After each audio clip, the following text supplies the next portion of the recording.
దేవుడే పరిశుద్ధుడిగా మన దగ్గరికి వచ్చాడు.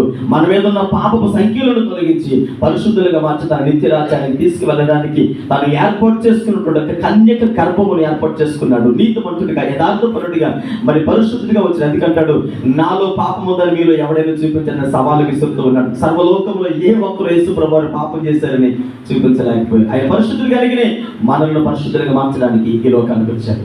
జ్ఞాపకం చేసుకుని ఒక్క మాట నేను చెప్పేసి ముగించేస్తాను. మీరు జాగ్రత్త గమనించండి.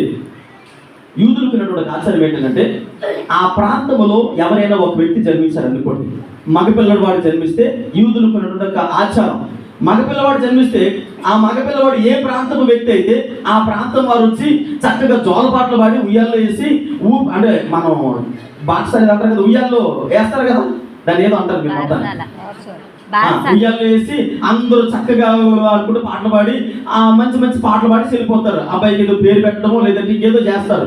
అలాగే మగపిల్లవాడు పుట్టగానే యూదుల యొక్క ఆచారం ఏంటంటే వచ్చి పాట పాడాలి. యేసు ప్రభువారు యోధా జనాంగానికి చెందినవాడు, యోధా గోత్రానికి చెందినవాడే.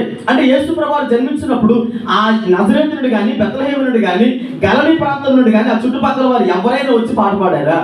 అసలు ఎవరు కూడా పట్టించుకోవడం మానేశారు. ఈయన ఎవరు అంటే పురుషుడు ప్రమేయం లేకుండా, ఒక కుటుంబం యొక్క సంభోగం లేకుండా, ఒక కుటుంబం యొక్క అంగీకారం లేకుండా అనామకుడిగా జన్మించినటువంటి వ్యక్తి కనుక ఎవ్వరు కూడా అందరూ తృణీకరించి పట్టించుకోవడం మానేస్తే మీరు జాగ్రత్త గమనించండి, ఆయన మనుషుల కోసం వచ్చిన వాడు కాదు, సర్వలోకానికి చక్రవర్తిగా వచ్చాడు కనుక మీరు జాగ్రత్త గమనించండి.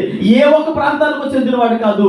ఒకవేళ బెత్లెహేము వారు వస్తే నజరేతు వారు ఫీల్ అయ్యేవారేమో, నజరేతు వారు వస్తే గలిలీ వారు ఫీల్ అయ్యేవారేమో. అందుకని ఎవ్వరు యేసు ప్రభువు వారి దగ్గరికి రాలేదు. సర్వోన్నతమైన స్థలంలో దేవునికి మహిమ, ఆయనకి ఇష్టమైన మనుషులకు భూమి మీద సమాధానం అని వేవేల దూతలతో దేవదూతలు వచ్చి ఆయనకు గాన ప్రతిగానాలు చేసి యేసు ప్రభు వారికి జోలపాడి వెళ్ళిపోయాట. హల్లెలూయా, హల్లెలూయా. జాగ్రత్తగా గమనించండి. ఈ క్రిస్మస్ లో నిజంగా నేను అనుకుంటాను, ఈ క్రిస్మస్ ఆనందాన్ని ఎవరైతే పరిపూర్ణంగా ఆస్వాదిస్తారో వారి బ్రతుకులు సంతోషంలో మరి దేవుడు నింపడానికి ఇష్టపడుతూ ఉన్నాడు. మీరు ఒకవేళ మీరు అనుకోవచ్చు, అయ్యా నా జీవితంలో చాలా ఇబ్బంది ఉంది, నా కుటుంబంలో చాలా బంధకాలు ఉన్నాయి, నా బ్రతుకులు చాలా దుఃఖం ఉంది, ఎవరికి చెప్పుకోవాలి అర్థం కావడం అంటే నీ దుఃఖాన్ని తొలగించడానికి నా యేసు ఇచ్చాడు. ప్రార్థన చేస్తున్నాను. తండ్రి నీకు వందనాలు. సర్వాధికారి కృప కలిగిన ప్రభువా, ఈ రాత్రికాల సమయంలో ఈ కృతజ్ఞత అర్పణల పండుగల విషయంలో అయ్యా మా పూర్వపు దినాలను జ్ఞాపకం చేసుకోవడానికి, అయ్యా మా బ్రతుకులను జ్ఞాపకం చేసుకుని కృపనిచ్చారు. ప్రత్యేకించిన ఈ క్రిస్మస్ ప్రభావ మేము జ్ఞాపకం చేసుకుంటూ ఉన్నాం. మా పాపపు జీవితాలను కడగడానికి, మమ్మల్ని పరిశుద్ధపరచడానికి ఈ లోకానికి వచ్చారని మాకు తెలియజేశారయ్యా. వేదనలో, దుఃఖములో, కన్నీళ్ళలో అయ్యా ఆదరణ లేకుండా చీకటిలో మగ్గిపోతున్నట్టు మా బ్రతుకులను వెలిగించడానికి పరిశుద్ధుడికి లోకానికి వచ్చారు. అందుని బట్టి నీకు వందనాలు. యేసు నామములో ప్రార్థించడానికి పెట్టుకుంటున్నాను తండ్రి.